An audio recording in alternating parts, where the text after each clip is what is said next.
traditions with them, so that we've got multiple. Because because we've got ROCOR here as well. We've got the Romanian Church, the Serbian Church, all Orthodox, valid Orthodox in my estimation, valid Orthodox churches, but under different patriarchs, which is a bit of a mess, right? But then we get into the idea of, well, who looks after the property and who gets all the asset? You know what I mean? Like the realities of the world kind of make that all a bit more difficult. But back to the point of Father Joseph's position, I don't, as I said, know too much about the true orthodoxy. I've heard of you guys before. I think we have.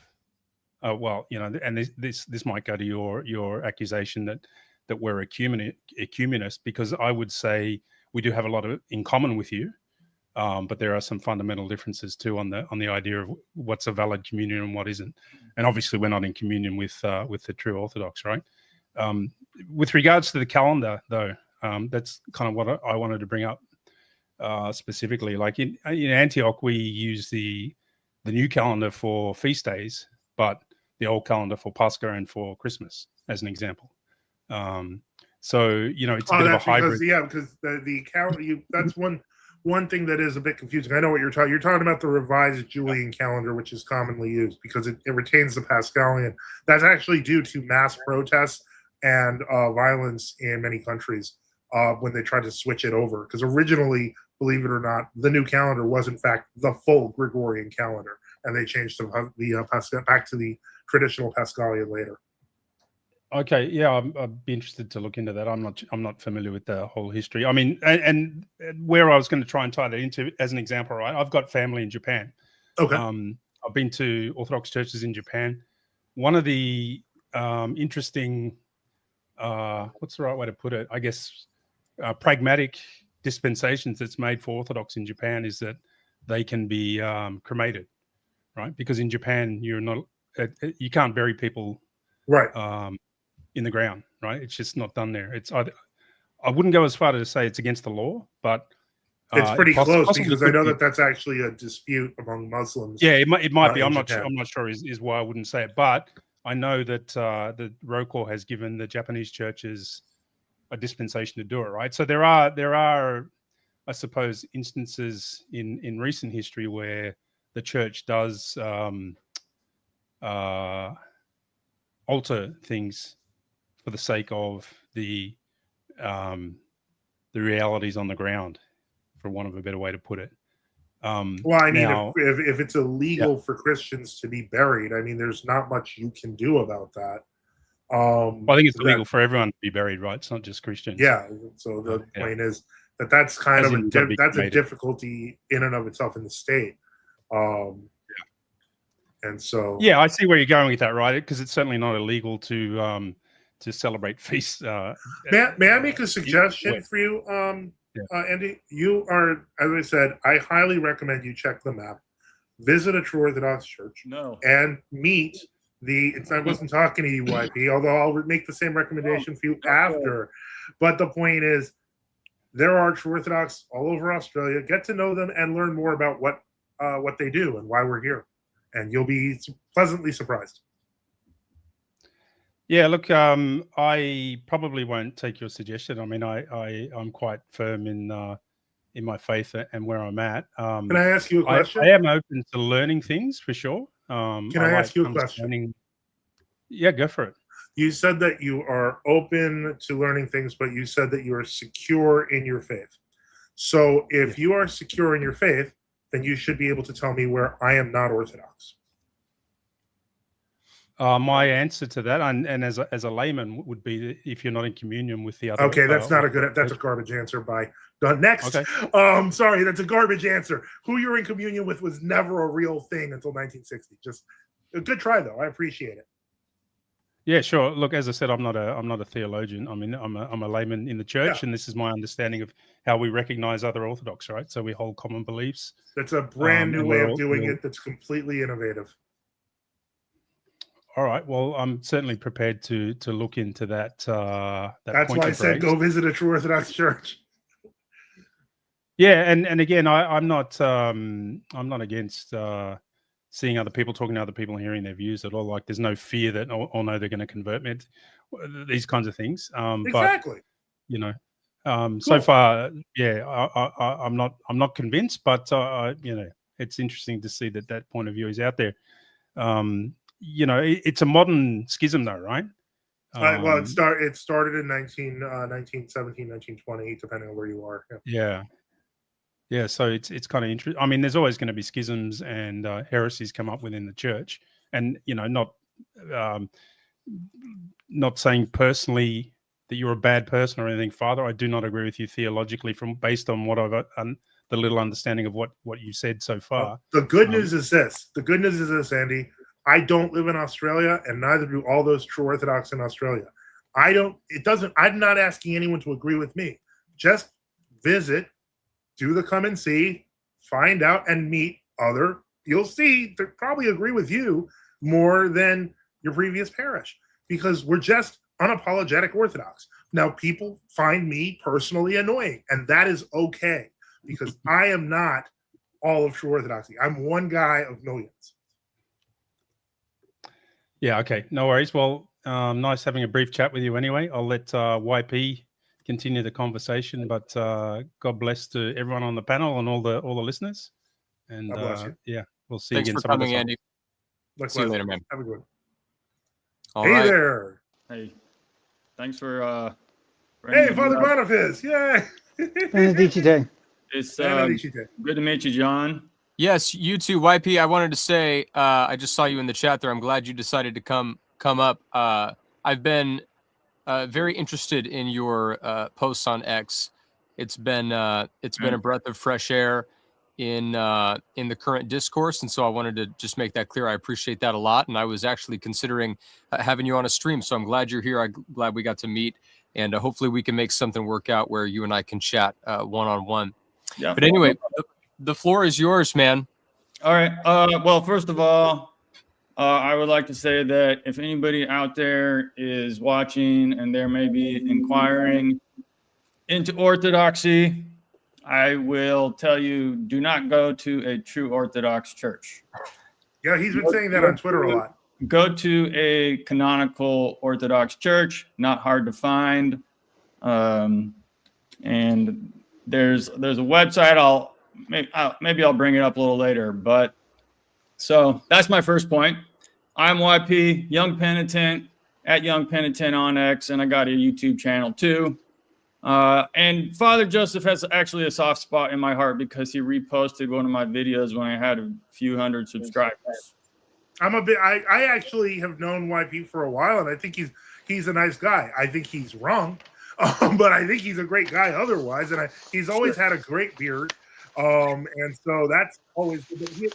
One thing I like about him is that he's always had very traditional opinions, even though he is in World Orthodoxy. I know he's not a fan of ours. I don't know the history there. I think he was in ROCOR around the time that the split happened in 2007. I get it. That has like a lot of emotional things. I actually sidestepped a lot of that. So that's all I know about your history.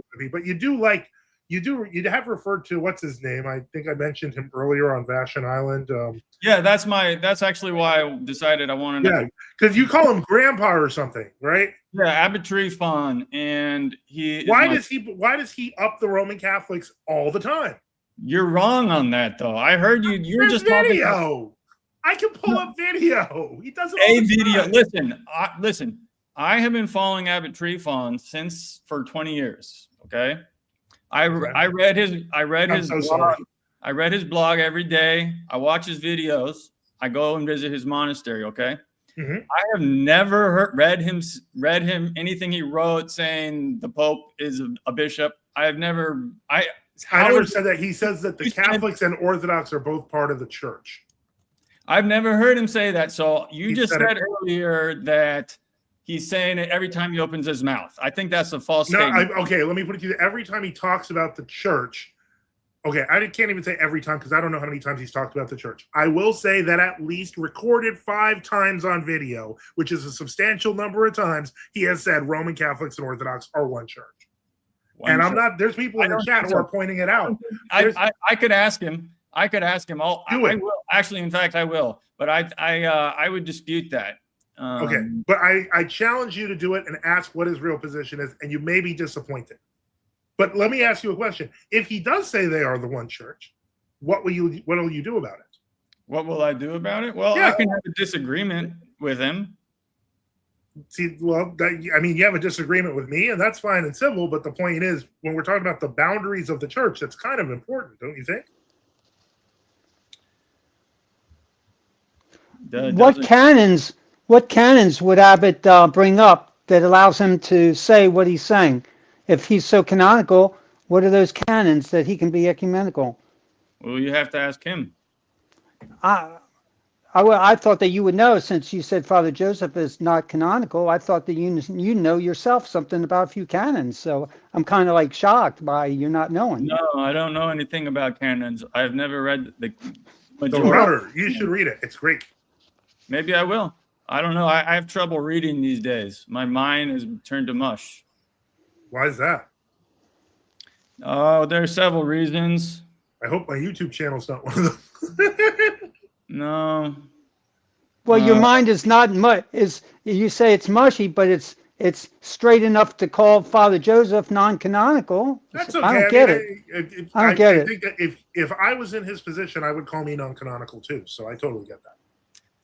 Yeah, I have to tell you, I will admit, I have not given you guys a fair shake in terms of listening to what you have to say, because I don't care really. That's fair. That's fair, UYP. I can't argue with that. He's honest. So anyhow, I wanted to dispute that, and Abbott Trifon is a wonderful man, and he's a spiritual man. He is speaking the truth, and I'll try to ask nicely. Please let me put it this way.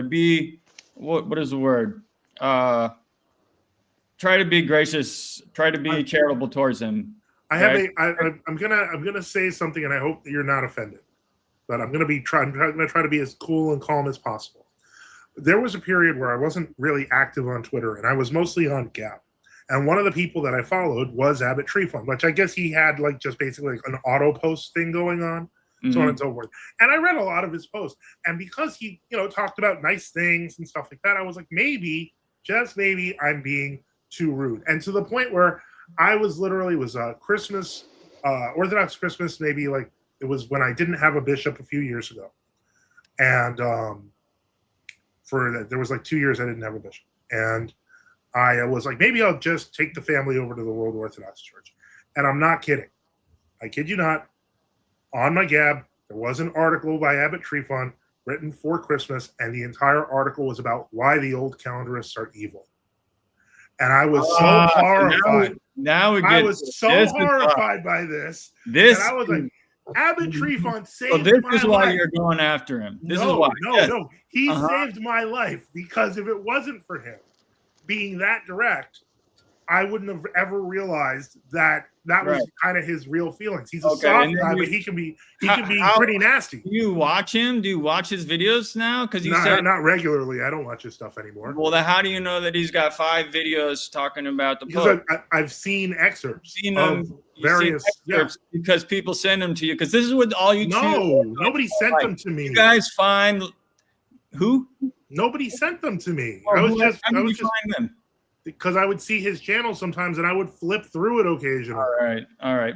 But I'm just saying, you guys are always trading these secrets. Like, this guy's that did this guy did that. It's on public YouTubes. You guys are, huh? They're public. You guys. I'm saying we're not trading anything in secret. I see this stuff on your. You guys will put it on a website. I'm not even sure. You guys have so many. You have schism upon schism. So people know watching. What do you mean schism upon schism? You got so many groups: the True Orthodox, the Genuine Orthodox, the RoCore A, the RoCore B, all these different. Wait, let me ask you a question. Since I don't even know what your synod is, what your group is. Well, I'm in the Autonomous Metropolia, but that's because it's for the old Milan. The old Milan synod is basically we're what's left of the old Milan synod. But here's the thing: you mentioned RoCore A and RoCore V. Now, you're a member of the Row Corps under the Moscow Patriarchate, correct? Yeah. Okay. So now, and you've been for how long? Like, what would you say, like 20 something years or 20 years? Yeah. So around the same time as me. So a little bit less than me. So you remember in 2000, I mean, were you there with the whole thing with Metropolitan Vitaly, like in 2001? Well, no, I wasn't. Okay. Well, let me tell you, and this is going to sound awful, but the split when that occurred over the Moscow Patriarchate, over the Moscow Patriarchate's 2000 statement, and what happened to Metropolitan Vitaly, the man was literally physically dragged to a mental hospital by the Row Corps' bishops at the time, where he had to prove to Canadian authorities that he was actually sane, and he finally did, and then he got to stay home in Mansonville because the synod was trying to physically drag him back. And that's not the only time he's done that, that the synod has done that. But the whole point I'm trying to make is those clergy that formed around him and became the Row Corps V did that because of what was happening at the time. And the Row Corps A is, as you know, the people who didn't want to go with the Union in 2007. And so they went under Metropolitan Agafangel, the last man standing. How is it their fault that they have two organizations when they're not the ones who did anything wrong? They were just trying to protect their orthodoxy. I'm not a member of either one, and I can see that. I would think you would too, as a member of Row Corps. Well, there has been a lot of intrigue in the history of the church, hasn't there? There has. Unfortunately, Row Corps has seen a great amount of it in the 20th century. Could I ask you both a question? Obviously, I would assume that if someone were converting, or let's say from Islam to Christianity, you would prefer them to be Orthodox as opposed to Protestant. But would you consider the other a part of the one true church or not? I guess I'm just wondering how strongly you divide that line. Obviously, if they were to say, I'm going to go true Orthodox or Protestant, YP, you would probably say true Orthodox. Given that hypothetical, there's, I would assume you would go that route, but you would probably also then say still that true Orthodoxy is not the one true church. So that's just the question I want to pose to both of you. How hard do you draw that line? And are you exclusivistic within the sect of, Holy Orthodoxy, as you would say, YP, and true Orthodoxy, as you would say, Father? I never would have. There was a time when I was looking for churches, and I was searching before I became a Christian, and I visited this church and I visited that church. And looking back, I don't think any of them had any appeal that I would have stuck with and been, I would have been drawn to. There was no appeal to me except the true faith, the true church. And so I would just say, I wouldn't join any of them unless it was Orthodoxy. So Holy Orthodoxy is it, in your opinion? Or nothing. Okay. What about you, Father Joseph?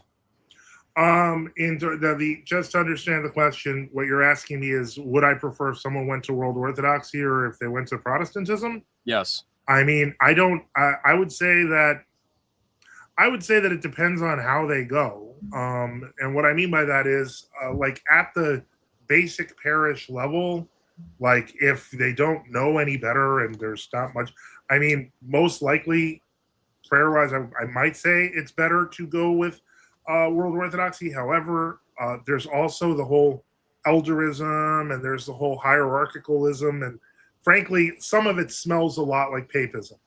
And I was a former papist, so I would never recommend that. I remember when I was, and this affected me greatly when I was a Roman Catholic.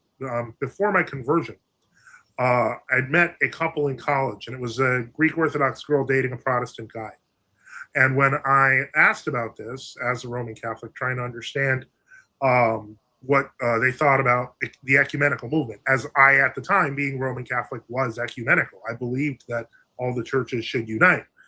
And what was interesting was the Greek girlfriend actually said to the effect of, she said, I don't think I want that to happen because then Roman Orthodoxy would unite against Protestantism. And I thought that was an interesting point, but it never really left my head, in the sense that I realized that really papists gonna papist. And when I say that, I mean it's always thinking in terms of, if I could just get as many people under my authority, then that counts as the church. And so ecumenism, especially from a papal standpoint, is oftentimes just trying to collect as many people as possible under the Pope.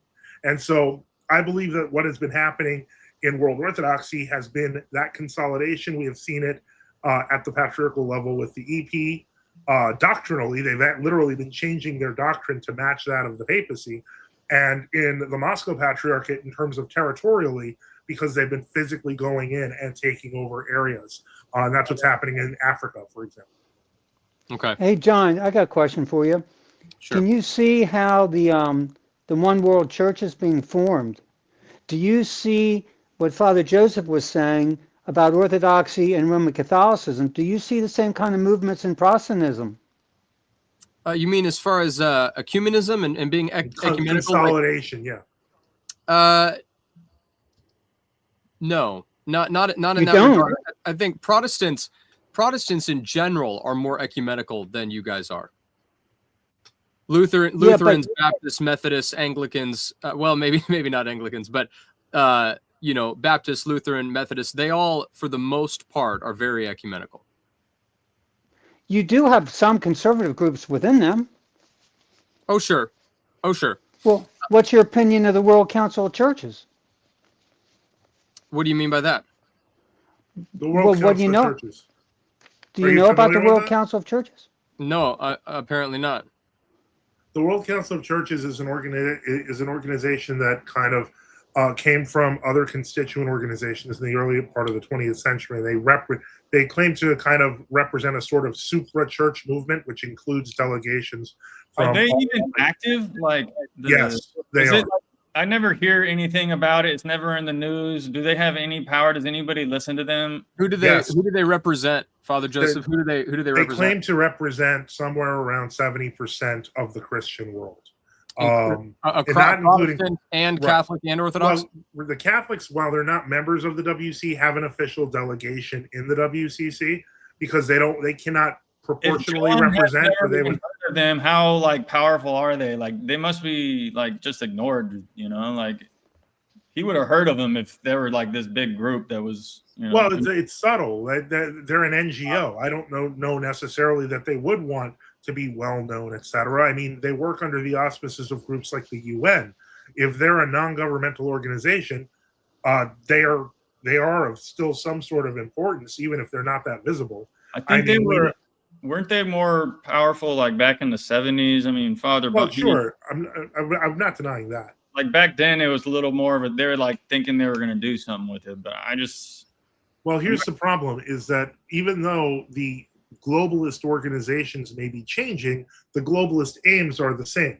So, whereas you might have had the ecumenical patriarchate represented at the World Council of Churches, and they still are, by the way, represented, on the main stage, and it's not involved that much. Then at the World Economic Forum, you see that the EP is there also. So the globalism changes, but the structures underneath, they may be different, but the goal is always the same. Yeah. Okay. Maximus is here. He's true Orthodox. He wanted to ask a question specifically to Right. YP. You got to get off here too soon before people start thinking. So much has happened. What's that? I said so much has happened in this conversation. Yeah. Do you have one? If you could kind of consolidate to one specific question before YP has to go, that'd be great. Well, okay. Well, about the World Council of Churches quickly. The man who's probably going to be the next ecumenical patriarchate is currently the head of the permanent delegation to the World Council of Churches of the ecumenical patriarchate. So they consider it to be extremely important. And the last delegate to the World Council of Churches from the ecumenical patriarchate was also the number 2, which was John Zazoulis, who was the person who they used to draft all the agreed statements between Rome and the East. So the EP still thinks very highly of the world. My question to YP was, I see that, and again, I know that people have been asking questions about the opinions of other people. So unfortunately, I'm going to do the same thing, which is I see that you or associate and retweet this guy. I think his name is Nathaniel a lot, and he seems to have an interesting position where he basically says, "Don't go to the old calendar church," but he says, "Don't go to the new calendar church either." He's kind of like he has his own. He's like, What? walled off or something. Like, I've never seen him say that. oh, you haven't seen his videos on that? I'd have to look into that. Oh, okay.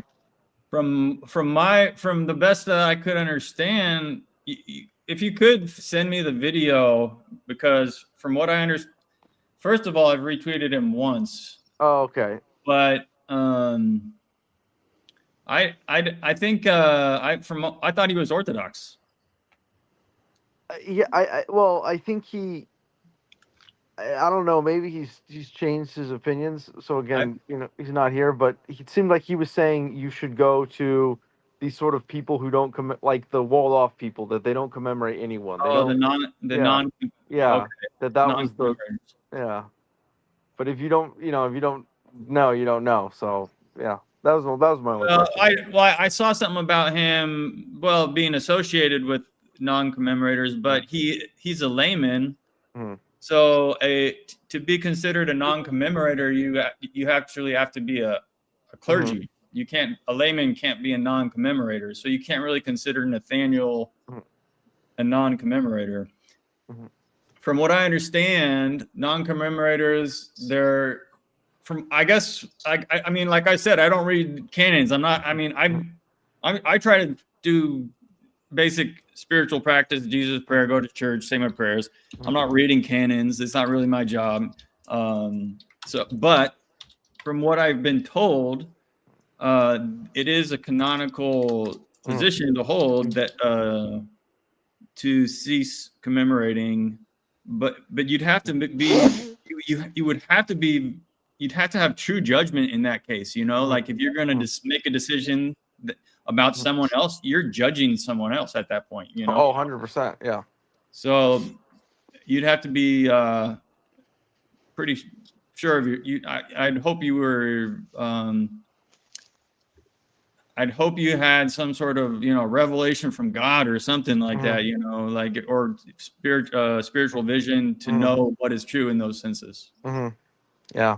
Yeah, I agree. But I think, in a way, St. Philaret made that call, and I think God has, affirmed his sanctity through his incorruption. But I guess that's all right. That was my question. But okay, cool. I appreciate it. Cool.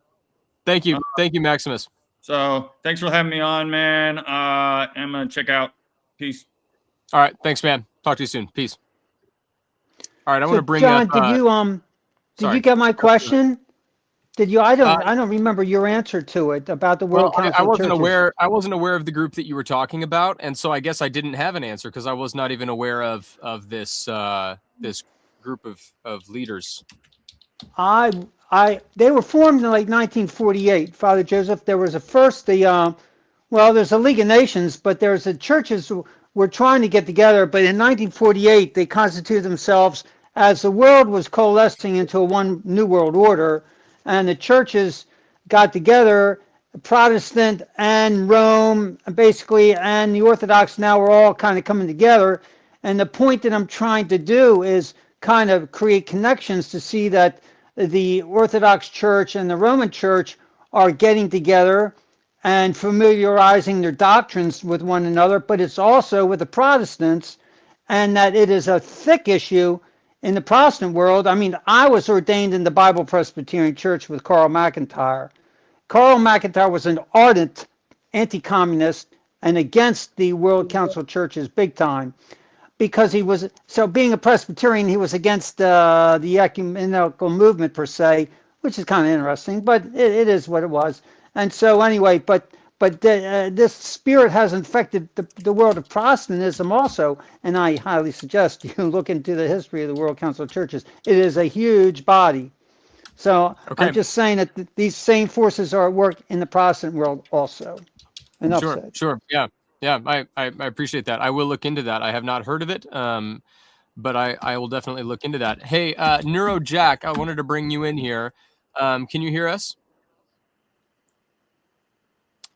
Yes, I can. Thank you. Awesome. Yeah. So, did you have any questions for either of the fathers here with us? YP left. I was hoping to bring you up while he was on, but he said he had to duck out early, so I apologize for that. But yeah, if you have any questions or anything like that, I'd love to have you ask.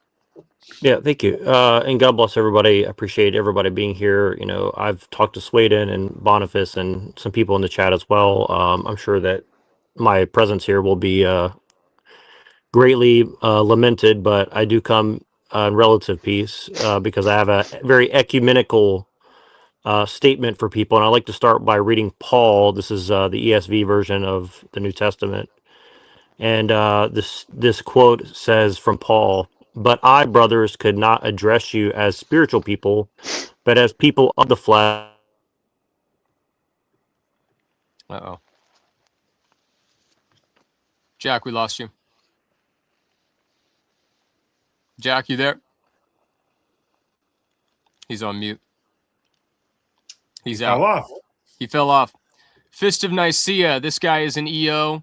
Oh, this guy has been mad. If that's who I think it is, he's been on the Twitter or on the YouTube. Well, no, mostly the Twitter, I think. Hello. Yeah. Can you hear me?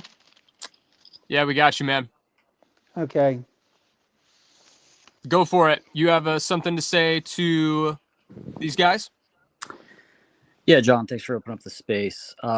Specifically in Mr. Sweden. And my question was, why are you consistently posting stuff against Eastern Orthodox to That's the point? That's a stupid question. I'm where going to cut you off right here. Hold on. Once again, well, let me finish. No, and I'm going to stop because I think it's a dishonest line of questioning. You know very well that I feel, and that my belief is that we are the Eastern Orthodox. You want to shove. John, I lost my audio. I'm going to plug in and come back in. Okay, plug out. You want to demand I use your terminology, and I refuse to. So let's start there. I'll give you an example. So the other day, and I can't remember who it was, but some Protestant put up something attacking two of our saints. Another Eastern Orthodox went to defend. Are you even going to let me ask the question? Can I ask who they are? What's that? Did you say two of our saints? You mean your saints, or you mean the church's saints? The church's saints. No, who are they? That's not the point.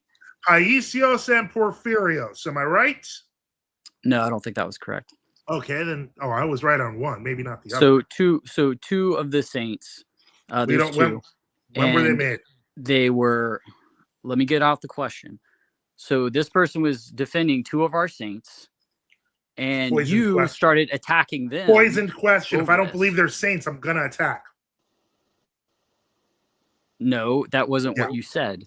That wasn't what you said at all. Name them. You said I didn't think he was defending the saints. And I said, if I don't believe they're saints, I don't think you're just going to talk over me because you're not purposely not saying things to misrepresent. Who were they? I specifically, you know who they are because you commented on it. What are you talking about?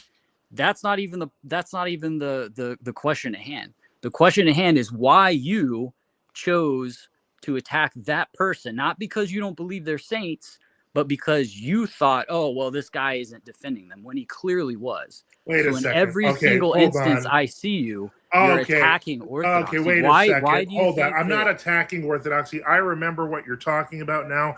In that specific scenario, you are talking about Saint Sergius and Bacchus, who are being misrepresented as homosexuals. Correct. The guy responded with the effect of something that I interpreted when I read it as, well, so what if they were? You shouldn't be attacking saints anyway. The proper answer is they were not homosexuals. Not you shouldn't be attacking them if they were homosexuals because that's weird. That's not what he said. That's totally. That's not the defense that he made. If you want to pull up your argument on Twitter, we can. But it's a silly argument. Pull it up because that's not the. I conceded that might have been not my understanding. I might have misunderstood that. That's not a great example of that. But it's constant. It's constant, sir. And why do you How long have you been studying my ex since you're saying it's constant? I mean, nearly every post that I've seen, there's maybe been one or two that was like neutral. How many is that? I've never seen your name until like a week ago. What does that matter? Or 3 days ago. So as far as I'm concerned, I don't know how long you've been studying me. I don't know if you just decided to jump on and be a troll now because of this stream. As a matter of fact, I don't think I've actually seen your name ever until I was invited to this stream, which tells me that you could be somebody that I've spoken to many times over the years with a fake name, or you could be somebody completely new trying to misrepresent what I'm saying, or you could just be a troll. There's a lot of choices, but the point is, when you present yourself as saying that I always speak this way, when you're suddenly a mysterious new authority that popped up on me, then I have every right to ask what your motivation is. Well, I could still draw from my anecdotal experience. You can, but nobody knows what that is. You're a nobody with no history, and who you cares? have no. You're not even letting me give the question out. You're because so you're saying I'm going by my own asking anecdotal history. That it could be made up, man. You're anonymous. What's made up? What are you talking about? You're saying your own anecdotal history, but you are an anonymous person who just showed up 3 days ago. That means nothing to it. Who cares? Anybody can go to your X and look at all your comments. They can. This isn't mysterious. This I isn't know. top secret. And they're going to know. see exactly what I'm saying right now. No, they're which not. Is, in almost every instance, you're attacking what you call world You're orthodoxy. making accusations. But my and real that's not question true. is, What the heart is of my your real question is, I'm waiting. why are you going on the show thinking that John is your buddy? Because What? John is, and I'm not insulting you, John. You're doing the smart move. He's What? putting you on here to make orthodoxy at large look bad. Yeah. And he doesn't even have to do anything because you're doing it yourself. Here's the funny part. You just went on Fist. there and said Hey, if Fist. somebody was between Hey, Fist. Protestantism Hey. and Orthodoxy, I'm you gonna- tell them to go to Protestantism. That's I insane. didn't actually say that, but more That's importantly, exactly what you no, said. it's not. It's not. But You here's said, the "Oh, I funny don't part. know. Maybe Here's maybe the it just funny depends part. on." Well, no offense. No offense. The impression people like you give me of what world orthodoxy is right now tell me I would rather people go to Protestantism than go to your crypto papist religion. So, since we are now talking here about what we're doing and what John's role is, let us say, for example, that you are correct and his purpose is to make world orthodoxy look bad. Surprise, Fist! That's also my purpose because I believe you guys are descended from evil murder people. So, of course, if I want to expose evil murder people pretending to be the church, I'm going to do that because that is the service of truth. Does that make sense to you? No, that's a terrible argument to what make. are you defending? Let me Phanar jump building? in. Let me jump in real quick. Let me steel man both of you guys really quick, and that way the audience can know what's going on. So, Fist, your position, correct me if I'm wrong, your position is that Father Joseph spends too much time, or maybe he should spend no time, in criticizing what you would call, Fist, holy orthodoxy, and he would call world orthodoxy, because you believe that that is creating visibility for the fracture within orthodoxy, and it's driving a wedge into orthodoxy, deterring people from orthodoxy. Is that kind of a steel man of your position? Yeah, John, pretty much. And I would add, him attacking orthodoxy at large is actually hurting his own position, whether he wants to admit it or not. But yeah, John, that's pretty So, compelling. Father Joseph, your position is that world orthodoxy is a heretical group and they are not in the one true church. And so, on your view, they're the same as Catholic, Protestant, or anyone else. Well, I'd say they're And worse you- because they haven't been because the Catholics and Protestants haven't been actively persecuting us for I 100 see. years and trying I to see. cover up our existence while trying to smother us and suffocate us. So this is more personal for you because of how closely you and the history of true orthodoxy and world orthodoxy is. And so then I see, okay, so Fist of Nicaea, you see that as being counterproductive because you see Father Joseph as singling you guys out rather than attacking me and Catholicism. He's focusing on you because it's a personal, more, well, I would say internal battle. You guys obviously don't see it that way. But okay, I make sense of the argument now. He's the spiritual son of people who killed our saints. So from here then, with both sides kind of steel-manned, Fist of Nicaea, go ahead and present your case as to why that's a bad idea for him, because he does believe that you are heretical. Why is it bad for him to go against you? Yeah, and I understand his position, but I think what he fails to understand is Orthodoxy has had a tremendous boom. I don't think anybody would argue that. And if anything, it's probably helping him because more eyes on Orthodoxy will bring more people as a byproduct to true Orthodoxy, I believe. So Yeah, him but that's no attacking thanks to Orthodoxy, you guys. No all thanks that- to you guys. You guys did not even want me on this program. So don't even try that. Don't even try to say, oh, that will help true Orthodoxy because they'll find him. No thanks to you. When I was on the Crucible debate, no less than David Erhan wrote the hosts of the Crucible and said, don't let him on. So do not give me this garbage about how it's trickling down to the true Orthodox. It's coming because people are finding out about us because you're lying about us, and I'm going on other channels and exposing it, like this one. Okay. And that's why you're mad. Anyways, well, I'm not mad at all. Oh, of course you are.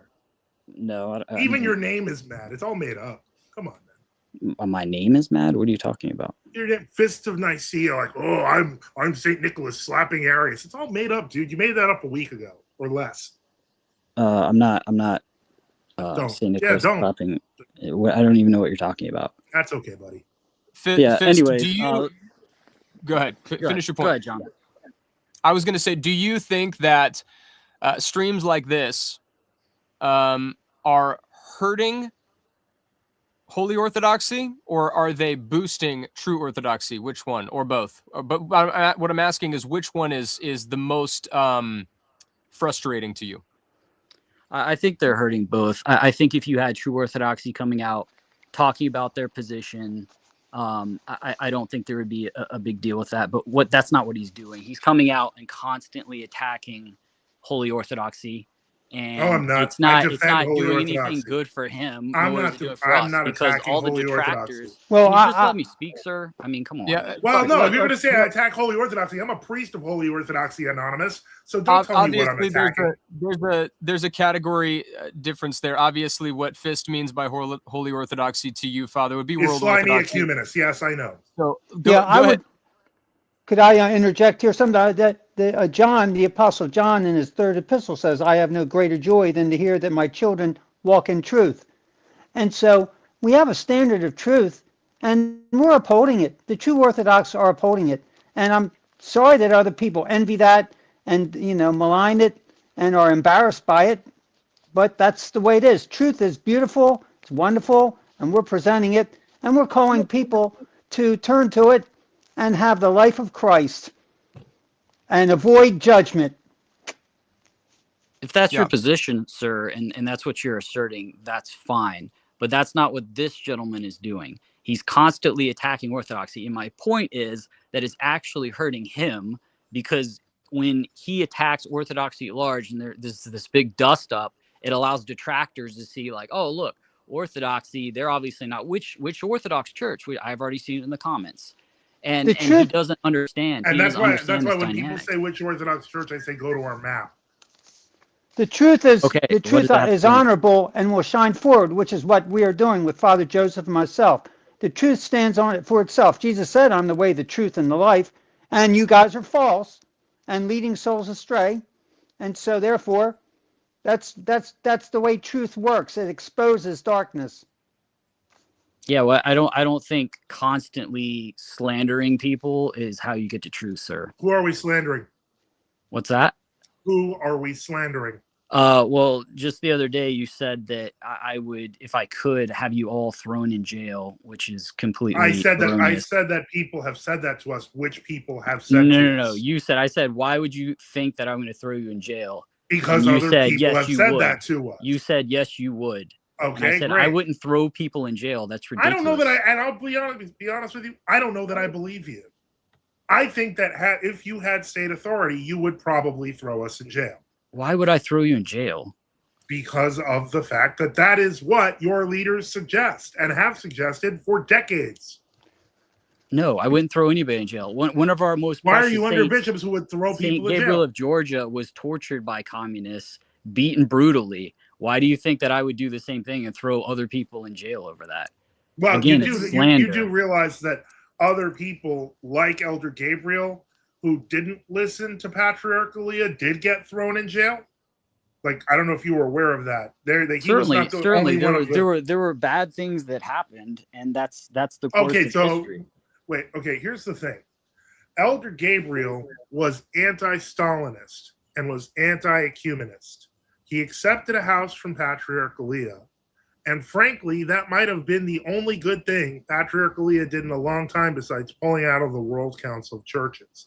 However, Patriarch Leah was a professional ecumenist, was a KGB agent, and overall persecuted the true Orthodox. So holding Elder Gabriel as a standard ignores everything that was happening around Elder Gabriel, including holy bishops, many of whom were true Orthodox, thrown in jail at his hand, not Gabriel's hand, at Eliah's hand. Sorry, I'm not hearing your talk. Come again? Maybe it's just me. Oh, you didn't hear anything I said? John, do you have audio? Yeah, I have audio. I couldn't tell if you were being sarcastic and rhetorical or if that was real. No, I can't hear the other person. You can't hear him? I can hear you. I can't hear anybody else. Interesting. Okay. What's up, Father Joseph? Hey, Moeller. Yeah, we got Moeller. What's up? Fist, can you hear Moeller? Yeah, can you hear me, bro? No, you're the only one I can hear. Really? Okay, so apparently all right. You can't hear anybody. Hey, yeah, why don't you drop Tune out in and come back. That's what I he was needs going. to What's that? do. Boniface? Drop off and come back. Yeah, right. probably. Reboot. I was gonna bring someone else up as well, Fist. So if you want to make That's fine. That's fine, John. I've had my piece. I appreciate you coming up, man. Thank you, you, sir. Peace. Yeah, how dare you, Father Joseph? I'm going to tell you something. How dare you? What I do now? Trying to tell the truth. How dare you? Coming out on these platforms. I got You're just talking truth. I'm telling you. I do my best, but it's subversive, but it's my new plan. It seems to be working excellently. No, I'm joking with you, but this is the attitude that they have, man. I know. I know. So, yeah, and I think John having you on has been good because now people are asking questions, and I agree. I don't know what would come. Sorry, I don't know why you would be doing this, to be honest with you, unless you really felt the conviction of the historical take of your church and sort of where you think world orthodoxy is wrong. Yeah. So, but I know that you're going to get clobbered and people are going to talk about you, but to debate you on the topic and to just come in here with emotionalism to say, why are you doing this, bro? Like, I don't get it. Yeah, and the problem is that they don't. I think that a part of them they hear some of it and there's cognitive dissonance. Like when I talk about the martyrdom of St. Catherine Roudis, she was a young mother in 1925, I believe it was, that she was in the church, in a true Orthodox church praying. The priest was there. The cops came to arrest the priest, and she tried to shield him with her body, and the cop basically bashed her in the head and killed her. And so she was a mother of like 2 or 3, and she was young. And the point is, when people hear stuff like this, their brain shuts off because they don't want to accept the fact that their bishops were ordained by people who consented to murdering people. And this is really true, really difficult, especially with the Russian church, with the Moscow Patriarchate especially, because you had cases where these people were reporting on their parishioners to the Soviets. They were part of the reason that innocent people went to jail. So when you hear this sort of stuff, and it's 2026, you're like, oh my gosh, that can't be real. And eventually you get to the point where you start thinking that everyone's around you's a liar. And a lot of these people go through cognitive dissonance. So I understand it. But usually when I see the aggressive anonymous person, I usually will try to match vibes because, frankly, I don't think that they're being honest in their presentation. Hey, you're never going to get an objection from me on matching vibes. Not at all. So, no, I like the energy and I appreciate what John's doing. I think, of course, you guys agree on one topic, but everybody knows you disagree on the other. They know the differences here. So nobody's playing games, but in the end, people are going to have to decide. And if they can't hear the information or they think it's untrue, then debunk it. Then just say it's false. But I don't really think that there's legitimate claims. And if you're saying there is no evidence, then just pull up and wreck them. Wreck Father Joseph whenever. I'm here to be wrecked. Yeah, that's what I'm saying. So it's not like you're not outside, but this is how this whole thing's going to be kind of spun and orchestrated. and I just came up to because I saw you here, and I'm doing better, and I appreciate your prayers too, John. So we're doing better. Amen. So Amen. the Lord bless you for that. Good to hear from. Oh, yeah, look it's at good to see you this. again. Hey, it's JP. There's Yeah. JP, bro. I feel like JP. I feel like I was gonna talk smack about JP, and he just pulled up. What up? Nah, I just came here, man, to say what's up, man. Yeah, show some support. I was gonna do Nice, that nice too. to meet you, JP. I don't think we've ever spoken before, but it's nice to say. We talk on Twitter all the time. Okay. Yeah, okay. That's fair. But Yeah. no, I was gonna say one of the points that I want to point out, Father Joseph, this is what I've been thinking about last time we chatted, I think. So what do you see as the ultimate goal of this? Is there any way that you see that you would be united back to this church, considering who's running the show? Meaning, or is it true orthodoxy saying no, it's a true schism, it's forever, there's no unity in that sense where we go back? Well, this is the way I look at it. First off, I was never. There was a point where I went to World Orthodoxy, but it was after I had already been received and baptized as a true Orthodox Christian. So I never actually had to be part of World Orthodoxy at any point. But more importantly, the history of the church is kind of repetitive. I hate to say that, but history tends to, it may not always repeat, but it generally rhymes. And so what we see happening here is we see like the World Orthodox, many of them more and more are becoming less concerned about the centrality of truth, less concerned about the centrality of the church, the one holy Catholic Apostolic Church. It's being spread out more, like the Roman Catholics are saying now, and more of the liberal Protestant groups are kind of forming their own little mass of modernist ecumenism. I don't know what's going to happen to that, right. But my guess is that more of it is going to fall apart. I mean, look, even the Anglican Communion this year, just look at what happened with Sarah Mullally. So the point is, what I think we're going to see is a massive organizational restructuring worldwide among Christians, not just in Orthodoxy, although that's going to be a big thing. And we're seeing a lot of people are talking about Orthodoxy. We're going to see restructuring going on in World Orthodoxy, in True Orthodoxy. I think it's going to be, you're going to see more people leaving and splitting from what is officially World Orthodoxy, and some of them will talk to us. Some of them will talk to us years from now. A good example of this is the Diocese of Vrajka and Prizren in Serbia. Now, this diocese was generally pretty anti-ecumenical, and they knew the history of many holy people in Serbia. But they didn't want to join the True Orthodox of Serbia, where they were small. They were convinced, for example, that they were going to retake Serbia. And so they made their own bishops, etc. And they have a large community. But the main Serbian church, which is ecumenist, wants nothing to do with them. They want to completely destroy them, have them all thrown in jail, get rid of them. Those people are eventually going to have to talk to us. That's just how it goes. And so that's so the you way see some restructuring, possibly unification of people, Oh, yeah. maybe examining your proposition, or meaning the evidence that you presented as the true church or the true position, and you'll start to engage in more convos where they're going to actually look at the case that you're making, you think? Absolutely. I can tell you this, and I always say this to people. I've been saying this for ages.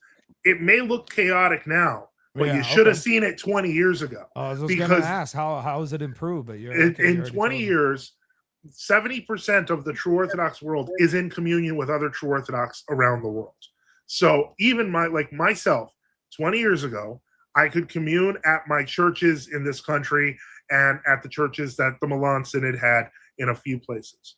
Now there's plenty of churches I can go to and commune and serve in America, in Greece, in Latin America, in Europe, in Russia. And this is not just me. There's a lot of clergy. Most True Orthodox clergy can make the exact same claim. They just have to ask their bishop for permission when they're traveling, and they can go celebrate in another country.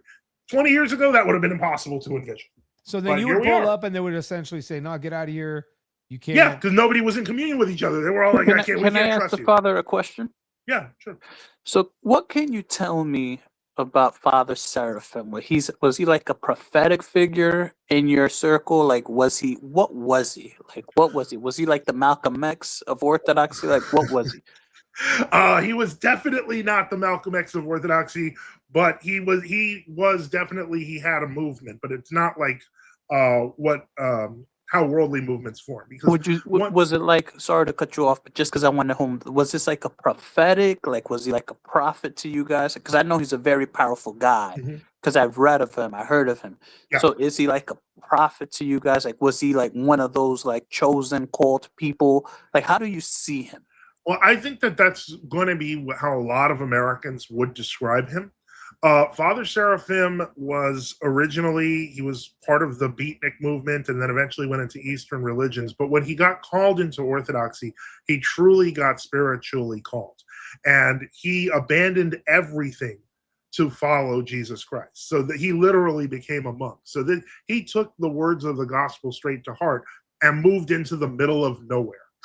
And like nobody, when you move to the middle of nowhere, you have no expectation that the world is going to follow you. But that is how it works whenever people become monastics and truly pursue holiness. Right. So some of his writings, like Orthodoxy and the Religion of the Future, which largely describes today, are indeed prophetic.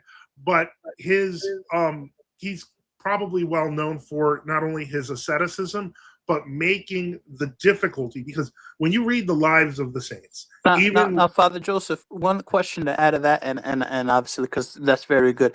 Now, on top of that, why isn't he canonized?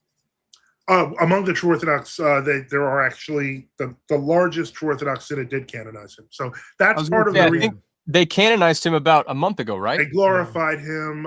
No, it was more than that. We did it about a year and a half ago. What happened? I'll tell you what happened. This is what happened. He was glorified by the Rocor A. And when we say glorified, because canonized is really a Roman Catholic term to insert into the canon. But the process is basically after they've determined that he's, holy, etc., they do the final prayers for him and then eventually services to him. But the whole point is that was done in November of 2024 by the Rocor under Metropolitan Agafongal, which is separated from the Rocor Moscow Patriarchate. But because Father Seraphim is so beloved among many people, once he was recognized, more and more true Orthodox were like, yeah, that makes perfect sense. Or they start, bishops of other true Orthodox synods have all been saying, yeah, we should really consider inserting him into the calendar. In many cases, true Orthodox churches may just recognize another church's glorification work and just say, okay, we'll just insert them into the calendar, because that has happened before as well. But what happened is so much noise was being created by the knowledge that Seraphim was a saint that the Rocor MP became nervous because they own that property. Well, now the Serbians, I think, own that property, but they control his body. And so from their perspective, it's not a good look to have a saint that's not recognized with a whole bunch of people going to do pilgrimages at his body. Now, on our map, we purposely put him there because we know people are looking for him. So the whole point is they have to do something. And it came to a head last month. Last month, they were about to say that they were going to glorify him.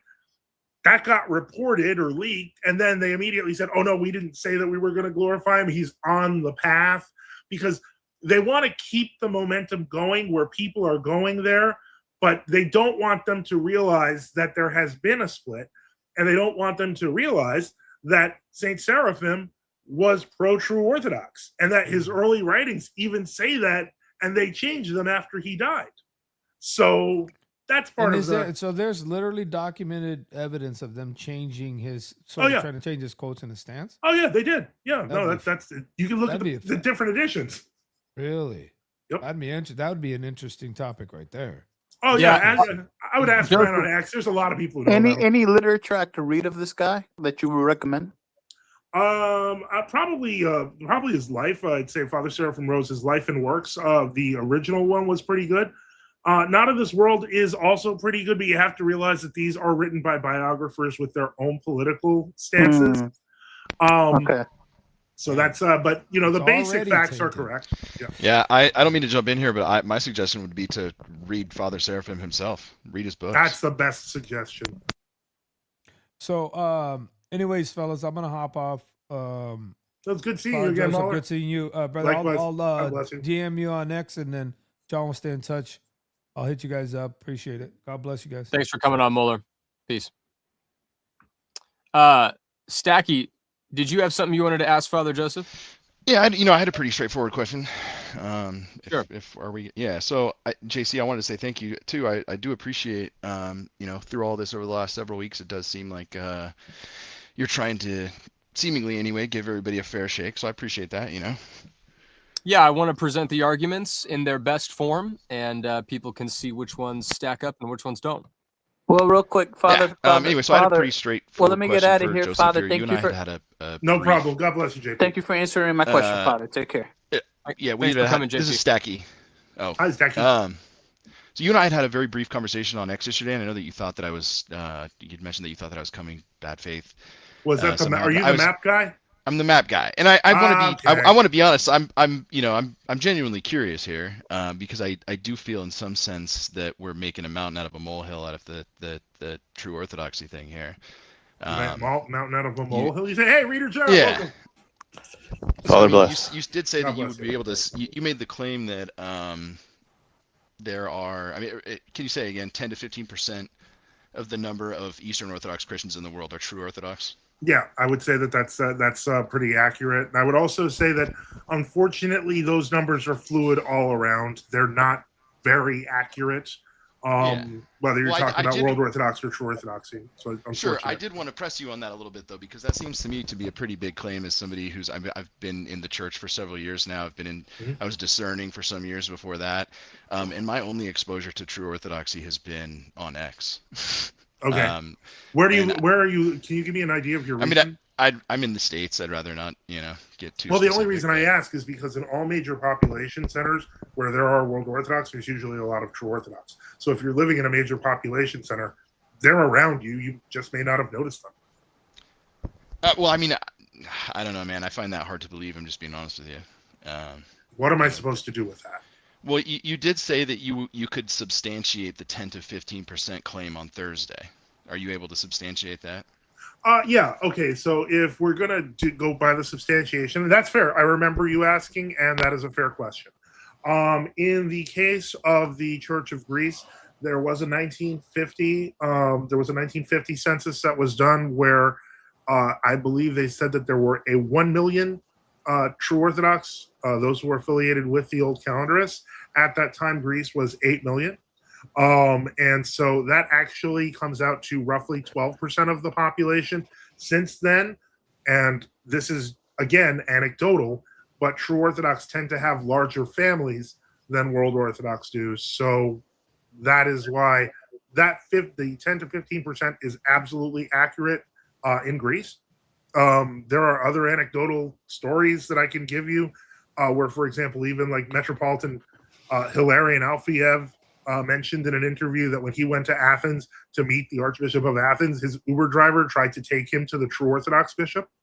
The point I'm trying to make is that there are actually a good number of True Orthodox. And when I went to Greece, I saw that with my own eyes. So the problem is this, Stacky, is that I have lots of evidences that there are lots and lots and lots and lots of True Orthodox based on experience, and you can wave them off, but really the only thing I can respond with is that you'd have to go see for yourself. Now, granted, you could go see for yourself and then say otherwise. I don't know, but that's on you and your conscience, man. Like, just to be clear, I did, after we had that conversation, I did look online. I cannot for the life of me find any True Orthodox mission or parish or church or anything in my entire state.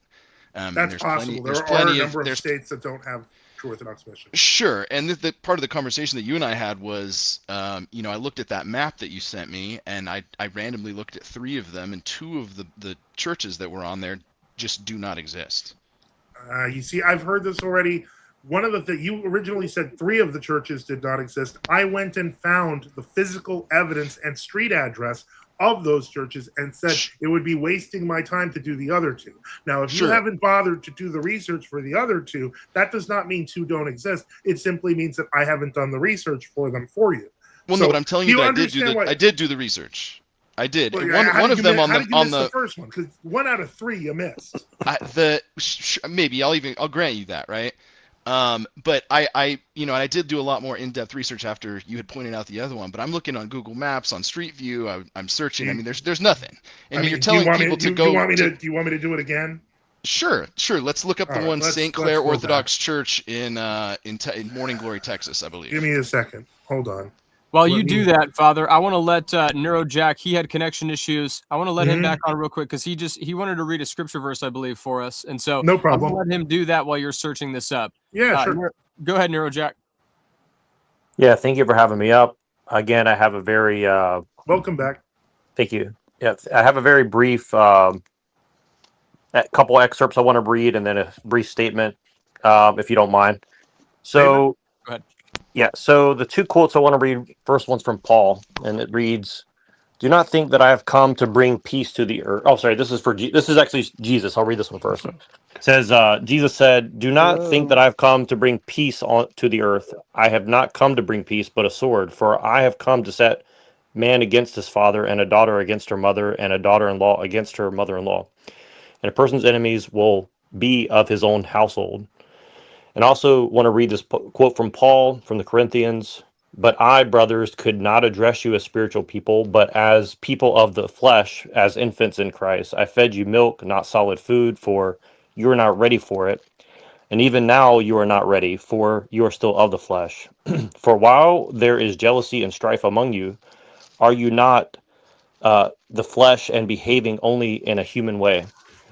So I read that because what I'm going to say is, kind of just broadly for Christians in general, because I'm not a part of any church per se, but, certainly the history of the church and human history has been one of the, I lost my audio. for lack of a better term, pagan or hold on. I hear you, Father. Yeah, I heard him as well. But basically, I would say that the history of the church, as well as of human history, has been one of the occult and demonic, presence trying to subvert humans and God's word and the religion of Christ. So, you could see this in Trotsky or Gramsci, or you could see it in the Gnostics or Judaism, which is a major heresy, or Chabad Lubavitch, or all these other things. And would it be any surprise that the effort of, the devil would be to get as close to the truth as possible to lead Jesus's flock astray? And, I think that we have to be very vigilant, obviously. And I think the devil is going to revel in our squabbles amongst each other over the wrong things. And I just find that's, the behavior of certain, parties, I'll say, and they know who they are, but they are fueling the fire, right? And I think that they're wanting. Is my audio messed up, or is it just nobody talking? Yeah. So I think so. Anyway, I just wanted to say that people have to look into their history, and they have to understand that the occult has infiltrated much of what we call "quote unquote" Christianity today, and they're using the state as well as technology, as well as fake churches and a lot of intelligence agencies to lead us all astray. And I think that it would behoove us to be very aware of that and stop pretending to not be interested in that side of it. And I think, like, for me, that's why I appreciate what Father Sweden and Boniface and many others are doing, is because they're kind of alluding to the fact that the occult has been trying to lead Christians astray for thousands of years, and it should be no surprise that they're continuing to do this to this day. So, yeah, I appreciate that. Thank you for coming on, NeuroJack. Stacky, are you back with audio? Stacky, can you hear me? Are you back with audio? All right. While he's working on audio, Father Joseph, maybe just hold that link that you found until he comes back. I did want to bring up Julian. Julian is an EO, and he's got some questions that he'd like to ask. Julian, can you hear us okay? Yeah, I can hear you okay. All right. Guys, I need to use the restroom. So Julian, Father Joseph, I'm going to let you guys go at it for a minute. I will be back very shortly. Okay. Okay. I'm actually just an inquirer, not EO. I haven't been received in the church. I I wrote down a few questions here, and just if they might be a little antagonistic, but I'm just trying to kind of discern whatever, if you don't mind. That's fine. So, at what point does your method of fighting ecumenism and modernity stabilize into the creed's one holy Catholic and Apostolic Church? I don't believe that we see stability in one holy Catholic and Apostolic Church as aspirational. As far as I'm concerned, I've been part of the church all my life as an Orthodox. I'm currently part of the church. I am under a true bishop, which is under a true synod. There are true synods throughout the world. There are true Orthodox throughout the world. And so I do not see a to be coming that is necessary, if that makes sense. So we have everything. You're basically already there. You're not moving toward it. May I jump in, Father? Sure. I would say that World Orthodoxy has the burden of proof to say why they engaged in ecumenism and modernism, because the church was the church up until the 20th century. We didn't really have new calendars and old calendars, did we? Right? We didn't have World Orthodox and True Orthodox. It was just Orthodox. So there was a group of people that engaged in ecumenism and modernism, later on Sergianism, and kept drifting further away from the church. So I would say the burden lies on them to say, why did you engage? Why didn't you keep the Orthodox confession of faith? Okay. That kind of goes into my second question. So whenever you guys effectively separated from World Orthodoxy, we believe they separated from us, but that's right. beside the point. Yeah. You ended up having to set up basically you had mentioned it earlier, a parallel. Can you set up a parallel jurisdiction if World Orthodoxy left Orthodoxy? That doesn't make sense. Okay, so but you that's a false presumption. Okay. Now, but you left the whole church. Like you didn't single out any specific jurisdictions that were going wrong. Like you left everybody. Well, you can't leave his the history's a whole little church. the history's a little messy. So there was the whole church. Mm-hmm. Everybody was Orthodox, right? So then innovation crept in, right? Ecumenism was never part of the church. Yeah, I think I should clarify because he is an inquirer. Yeah, I know. Orthodoxy operates locally, which means that you're never dealing with the whole church except at the top hierarchical level. You're dealing with your local parish and your local bishop. And so that's why you wouldn't deal with the kind when people say you went into schism from the whole church. I refuse to say you schismed as a verb because that's stupid and invented by people like J. Dyer. The point is that you can go into schism from your local church, your local bishop, but if you go under a true bishop